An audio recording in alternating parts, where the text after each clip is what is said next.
I love the idea of stories coming to life. I didn't know at the time because I produced my first play at 7, and I didn't know at the time that at Oh, 7 years of age that they say until someone pays you to do something, you're not considered a professional. Well, I charged everybody 5 cents, and I made $1.05 that day. So at 7 years old, I became a professional playwright.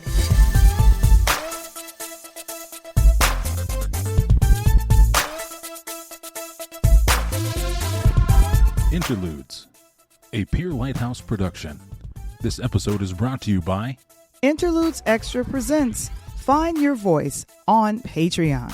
Become a friend, a fan, and join our VIP podcasting community today. And now, all the way from the south side of Chicago, give it up for your host, Val, the Voice Johnson.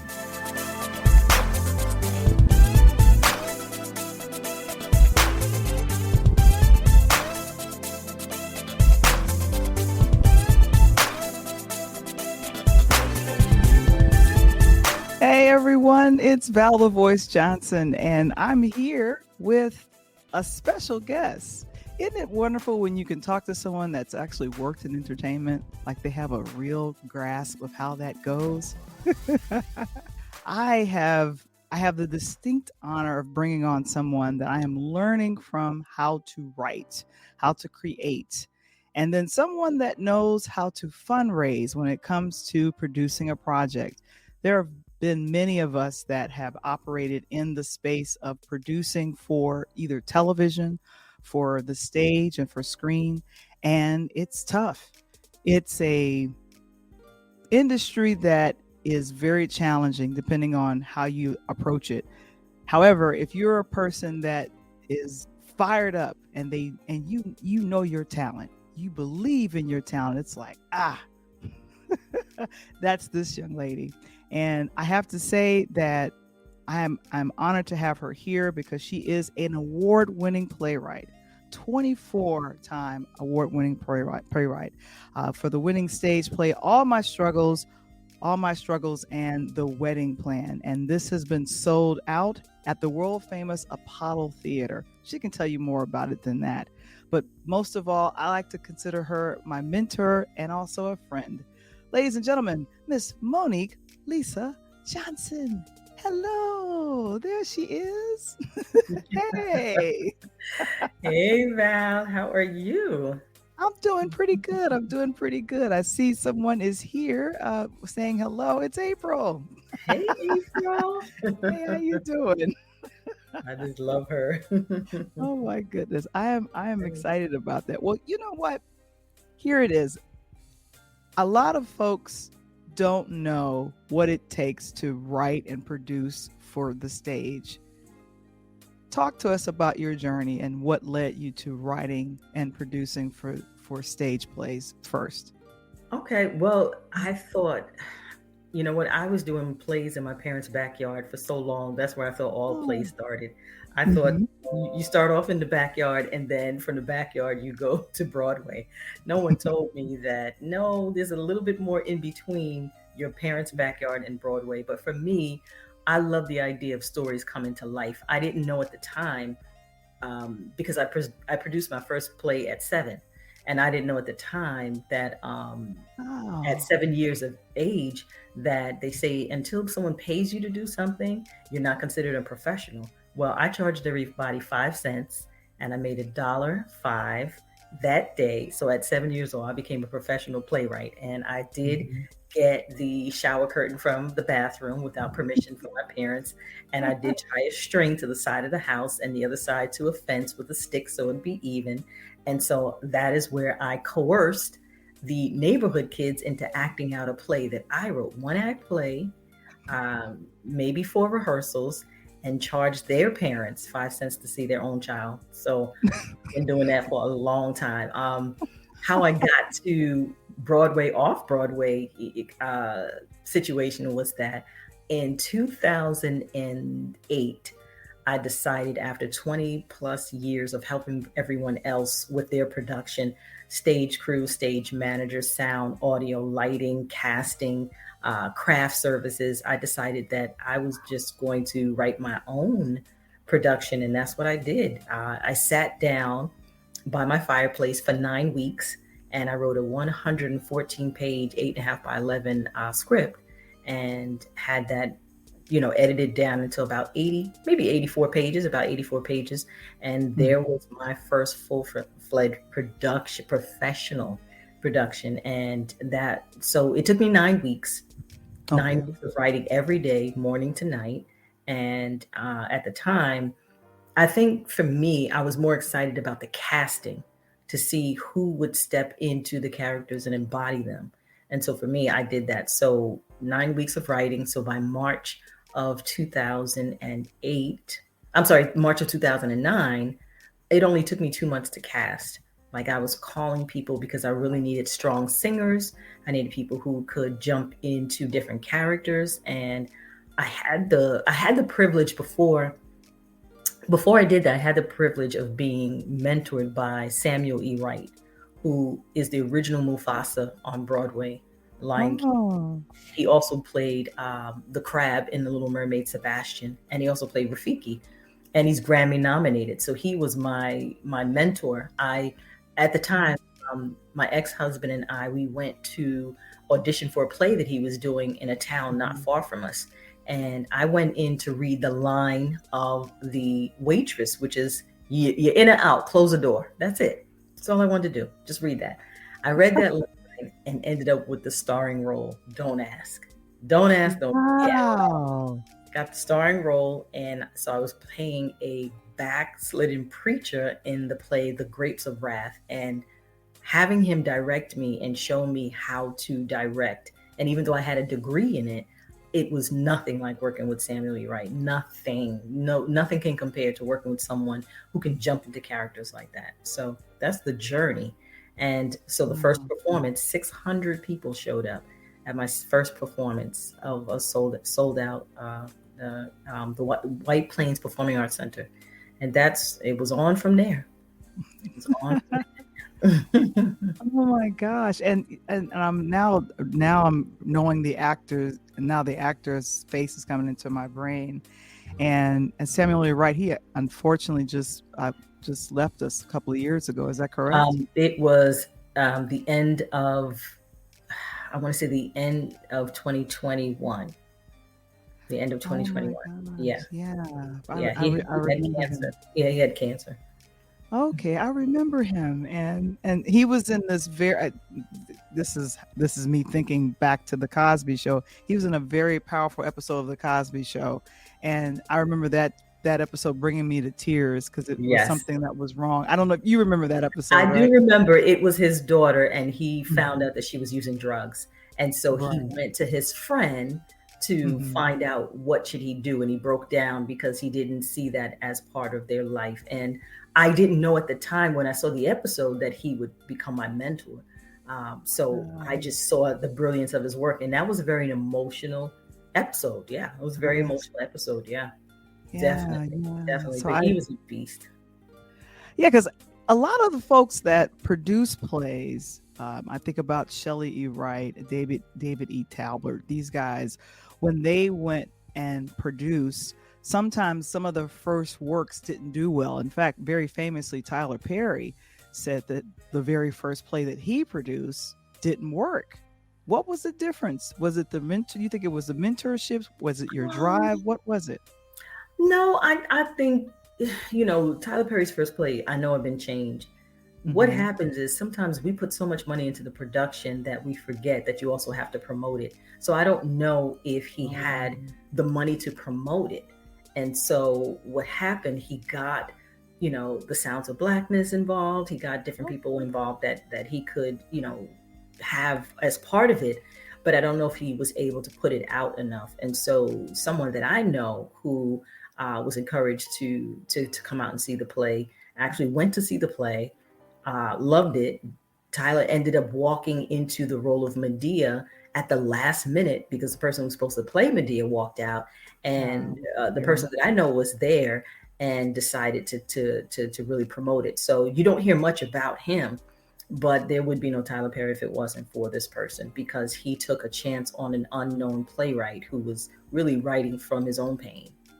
So I think that I don't want to say the difference is just, I think for me, I prepared. I literally prepared. I wasn't sure what I was going to do with the money at the time, but I did 6 side hustles for 18 months and saved $115,000. And so I prepared myself. And a lot of people are not willing to do that. So going out the gate, I knew I had the money to do what I needed to do. And so that's what I did. But, I'm talking about no hair done, no nails done, no eating out, no movies, nothing. I literally was, living in a $1.5 million house. And literally my kids were like, "Are we poor?" And I said, "No," I said, "but there's something that we have to do. And whatever it is, we're going to start putting the money away." And so it took me just shy of 18 months, but $115,000 later, I was able to do the production without having to skimp and scrimp, which is why, I was able to do what I did. And the Apollo Theater, the way that came, I was actually promoting my production in Harlem. I was promoting it, even though it was going to be in White Plains, New York. And I said, I need to go to the restroom. So I say, this is going to become a book, how a trip to the bathroom enabled me to sell out the world famous Apollo Theater. I needed to go to the restroom. And so I said, what better place than the theater? I love the theater. I love being at the Apollo. Been at it lots of times. And so when I went in, as I was coming out, Mr. Billy Mitchell, who's called Mr. Apollo, he saw my t-shirt, because I'm very into branding, and my t-shirt had the name of my play on it. And everyone that was with me, same thing. They all had t-shirts that said All My Struggles. And he said, "Well, what does that mean?" I said, "It's a stage play." And he said, "Well, why don't you bring it here?" He said it so easily, as though he had just offered me a cup of coffee. And I answered him just as easy, like, "Yeah, why not?" And so he didn't say that it's 30,000, 40,000, 50,000 for the day. He didn't say that part. I think he missed that part. But but I did. And so it must have been 6 months later. I was opening part 2 of the play at the Apollo Theater, and the 1-year anniversary of the first play. So I sold out the Apollo 4 times in the same year. And then in the 5th year, sold it out. Yeah. But no investors. I had one person who was like, well, I was like, "Can you help me with this?" And they helped me with that. But no investors, no radio, nothing. Just, yeah. And I think that's what's very fascinating, is that I know you walked right past it very quickly. You saved up, did 6 side hustles, $115,000. Like that. That's no feat. That's an unbelievable feat for someone, and it's believable. Believe me, it's believable. But it's you put your mind to it. You're like, this is the goal, right? And for, I don't know how it works in plays, and definitely in stage productions. People always say there's a whole lot of red tape you got to go through, especially if you want to have something produced on Broadway or off Broadway. Would we consider Apollo off Broadway because it's not directly where all the plays are? No, Broadway, it's not where it is, it's how many seats. A Broadway theater is 750 seats or more. But there is a thing called off Broadway and off Broadway. So there are, but really for Broadway, it's the amount of seats. And being in New York City, people think Theater Row and they think downtown, in the 40s. But there are theater, like the Apollo Theater seats 1,521 people. So that's not considered like, that's a major venue. And because it's such a major venue, you're going to have all the celebrities. When I did my first tour backstage, they showed me where the Supreme slept. They showed me where the Jackson 5 slept.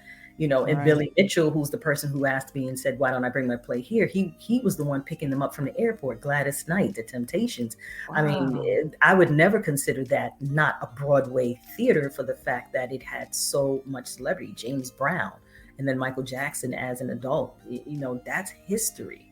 Mhm. You can't. There's nothing you can do about that. You can't fake that. You can't fake that. That is like to see and to see your play in the marquee. I've gotten to see that so many times. That's huge to see my name in lights with the name of my play, and then across it sold out. Come on. That was surreal. That was surreal. It was surreal. Oh. Yeah. The theater closed in '77, and I thought the world had come to an end. I had stopped coming to see concerts here. People stopped coming to the theater. We thought it was the end. Thank God this man that I had admired campaigned for when he ran for Manhattan Borough President. His name was Mr. Percy Sutton. He and some investors bought this building in 1981 out of bankruptcy. He and legendary radio pioneer Mr. Hal Jackson, okay? These gentlemen, along with some investors, bought the building, which we now call the Apollo Theater, reportedly for $250,000. They invested about $10 million or more to fix it up. Renovations and all. Renovated the theater. And then when the theater was planned to open in 1984, I came to Mr. Sutton for a part-time job. There's a lot of history here. Oh, there's a lot of history in this theater, absolutely. We'll be right back after a word from our sponsors. Have you seen it? It's the weekly chat with EP Michael Womble, Coach Tony Thompson, and host Val the Voice Johnson. Interludes Extra presents Talk on Tuesdays. Join us and other special guests as we break down the latest topics surrounding music, movies, and sports every Tuesday at 8 p.m. Central, 9 p.m. Eastern, live in our chat on our Interludes YouTube channel, Facebook group, and now on Pod TV on Roku. You grew up in the Bronx, and what I know from just conversations I've had with you one-on-one and then on other virtual stages is that people before they were famous, you knew them. They lived down the street from you. Oh, but yeah. but your first experience in either being in front of the camera or acting was what was that like? What was that first experience? Beach Street. Beach Ah, Street. okay. 1982, Beach Street. That was my first opportunity to try out the acting chops, but in a hip hop movie. Can you imagine? A hip hop movie. Beach Street. I was what they call extra, but a extra, which means that you see me in specific scenes because I'm running across the street. I'm standing in the front. Even the breakdance scenes, I'm right there. I'm next to Ray Don Chung. I'm next to guy's last name, Ruby D's son, Ruby D and Ossie Davis's son. Guy Davis. So I'm next to Guy Davis. I'm there with Harry Belafonte. A lot of people don't know he was one of the producers. So Michael Holman, who was also a guest on one of our shows, the New York City Breakers, he managed them. And so I did television with them. So that was my first experience, and I loved it. I absolutely loved it. I was a teenager, and it was like, wow. Because you don't know you're making history. You don't know. You don't know. I know. You really don't know. I mean, the New York City Breakers and the Rocksteady Crew and Crazy Legs and Africa Bambaataa, the Treacherous Three. I mean, we're all like at the Roxy. At the time it was called the Roxy. And we're filming a movie with the legendary Harry Belafonte. Come on. I know. You don't know this. I got a chance. One of the rare people that I got a chance to meet was a couple of years ago. I met Harry Belafonte, and they literally brought him in, and I was coordinating a picture, and a lot of people were just kind of sitting at his feet because they just wanted to know, because there's just so much history that's in his mind and how it goes. We have Mark Lee. He's got a question for you. He said, did you ever work with the legendary Garland Lee Thompson of New York, or the Larry? Wow. I haven't heard those names in so long.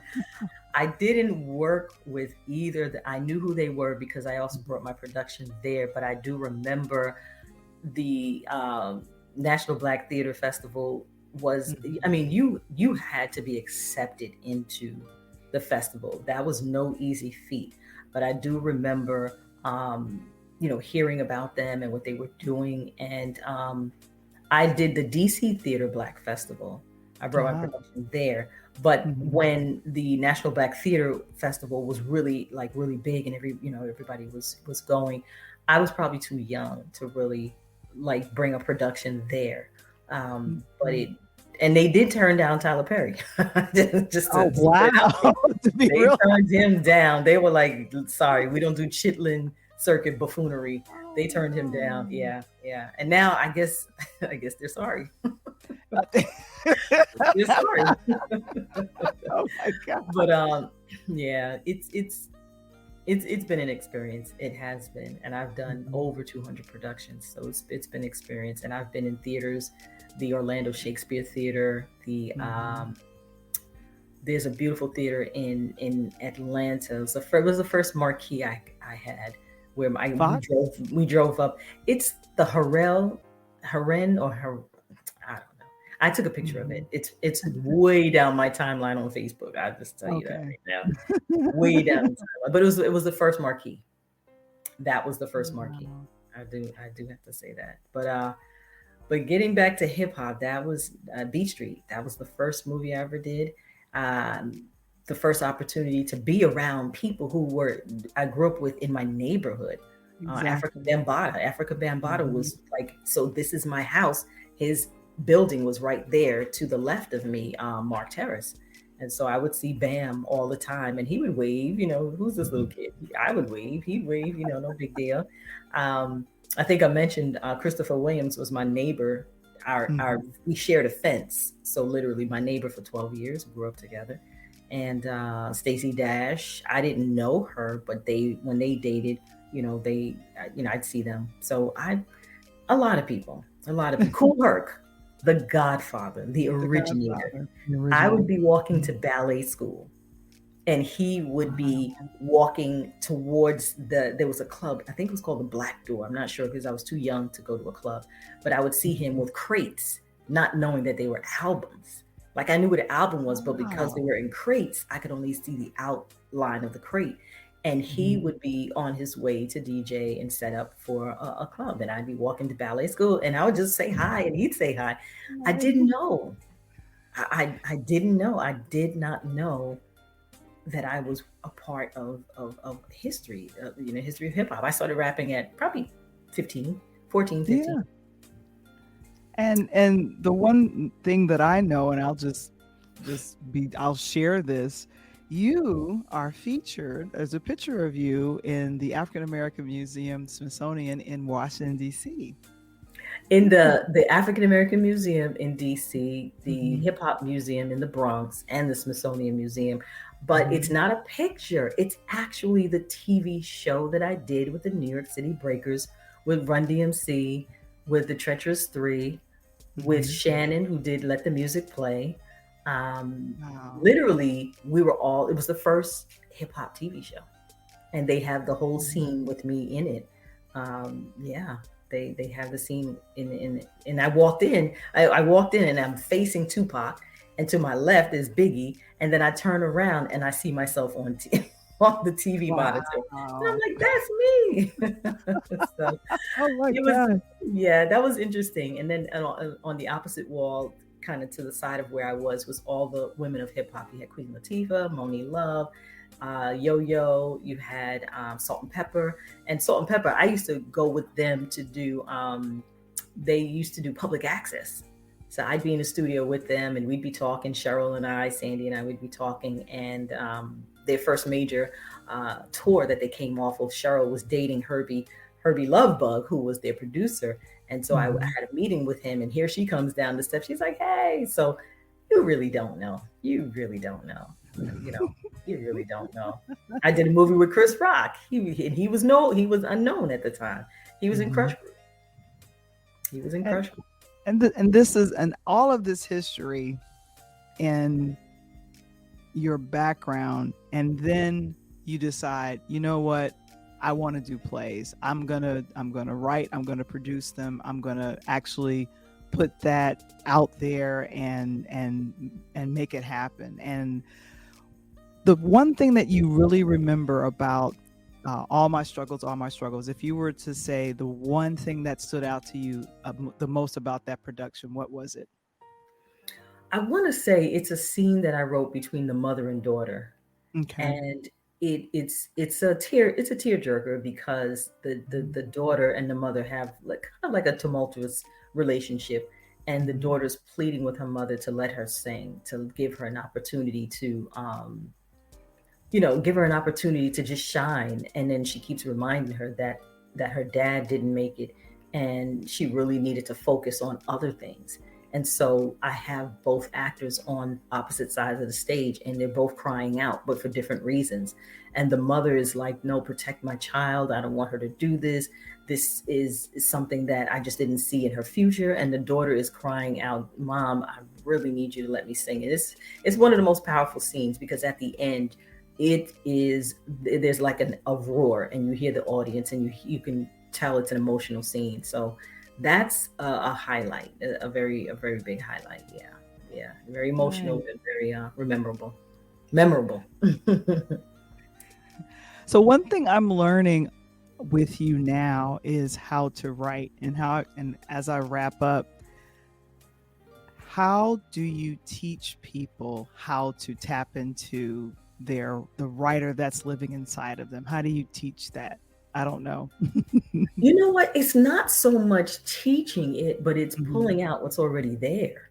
I can't teach you how to write, but I can guide you on using words that are going to help you to build that story. So I think a lot of times what happens is people look at the whole apple, and how do you eat an apple? One bite at a time. And that bite represents a word. And if you use that concept of just taking one bite at a time, one word at a time, you can add to that. You bite, you chew it up, and you add to it. And by the time you finish, the book is finished, the apple's done. The apple's done. How do you eat an elephant? One bite at a time. One bite You at a take time. little pieces, because people think paragraphs, people think finished book, people think like by the time they get the idea for the book, they're already at a store trying to sell it. And I'm like, no, let's take little pieces, little pieces, and start to build. And if you take little pieces, before you know it, you are done. Before you know it, you are done. It's not so much that it's difficult or it's easy. It's what's inside of you, and what are we building? Are we building a novel? Are we building a memoir? We are building a self-help book. Are we building a technical book? Are we doing something for children? What are we building? If you don't know what you're building, you can't write. And if you don't know who you're writing for, you can't build. Right? Right? Exactly. And when people say that I have something in me, I need to get it out, I want to write it, and the best way to encourage that is it just to journal? Is it just to write it out, or how would you advise journaling that? Well, journaling is good, but it's random. Because when you journal, you're just purging however you feel, whatever's going on in your mind. It's not necessarily structured. And that's okay, because sometimes out of that chaos comes something beautiful, right? Right? So you don't necessarily want to stop someone from journaling, but it's not necessarily there may be no specific purpose. How do I say it? Like maybe like that. Like if you let's say you're journaling the day, this is what happened today, but that may not be what you're writing about. But you may pull pieces of what you journaled and pull it into your story to help build it. But journaling is good because it helps you to get your ideas out. You flush out ideas, or you keep track of what you've done. And when you keep track of what you've done, you can pull from that. It's like cherry picking. So now you can look at your journals. There are people who have 50, 60, 70 journals. They've been doing it for years, and they can look through it and pull out the pieces that make sense to the story they want to write. And it helps with memory. But journaling on a whole is just good, and it's therapeutic. But if your book is a self-help book, journaling your personal life is not necessarily going to help you with that self-help book. Research is going to help you. Really taking your time and thinking about who the book is for. Are you speaking their language? So I think journaling is good, but it has to have a deeper purpose and a deeper why in order for it to make sense for your book. Right. Right. That's important. That's definitely important. If people wanted to find out more about how they can tap into the writer within them, where would they go? Well, there's a link. I actually kicked off my 6-part series today, just before this interview, and I'm doing it live on Facebook. And for some people who may not be able to be present for all of them, I'm doing every Tuesday and Thursday at 7 p.m. Eastern Standard Time for the month of April. And if you sign up, you can just grab the replays, leaving it up for 72 hours. That's free 99, free 99 for 72 hours, and then after that, the 6-part series, you'll get access to the entire series for $37. And the reason why I'm doing that is because really, and if you look at the title, I'll move to the side, it's how to write a book and market it after a pandemic. So I understand, I'm sensitive to the fact that a lot of people, because of the pandemic, didn't get an opportunity to really tap into what they wanted. They were more concerned about all the other things happening. But right now, what we're going to do is, through this series, start to write that book and really take that deep dive into what the book should be about. Who is your audience? And when you find out who your audience is, what do you want to tell them? And where's your inspiration coming from? And can you avoid imposter syndrome?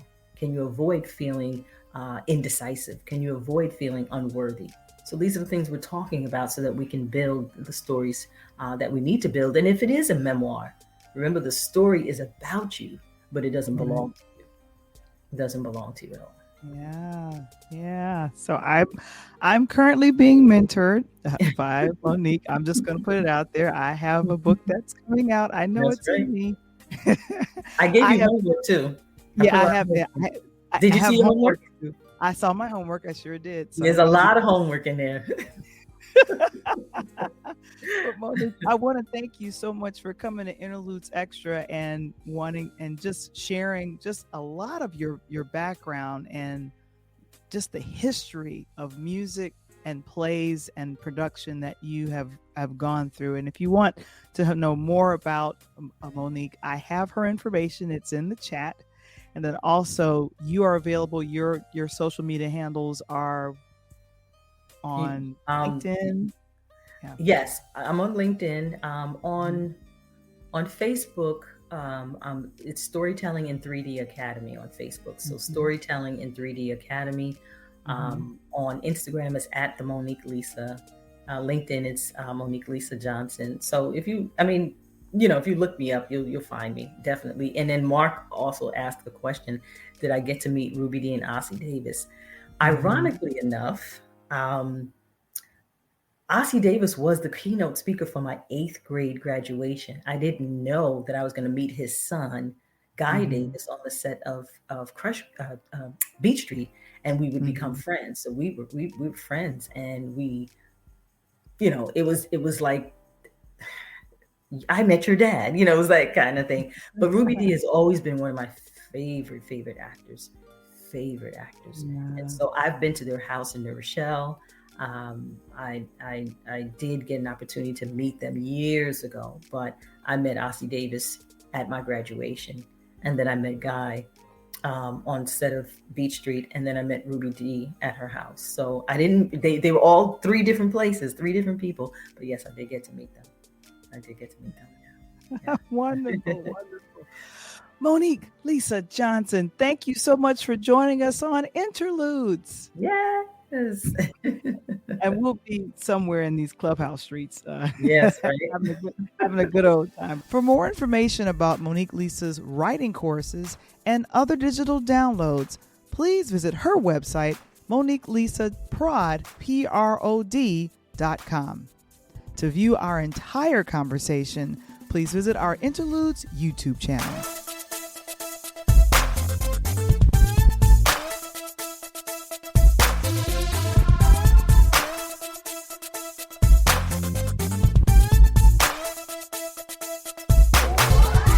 Interludes. Original concept by Valerie Johnson.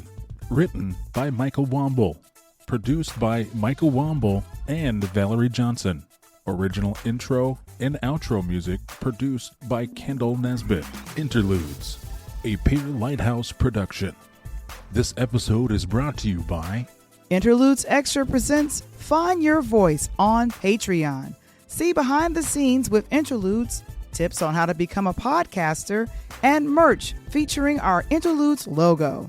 Become a friend, a fan, and join our VIP podcasting community today by visiting the website patreon.com/interludes. Become a future sponsor or advertiser on our podcasting platform by visiting our website today. To subscribe to our YouTube channel or join Interludes Facebook group, visit the website linktree/Playwright Media. That's linktr.ee/Playwright Media.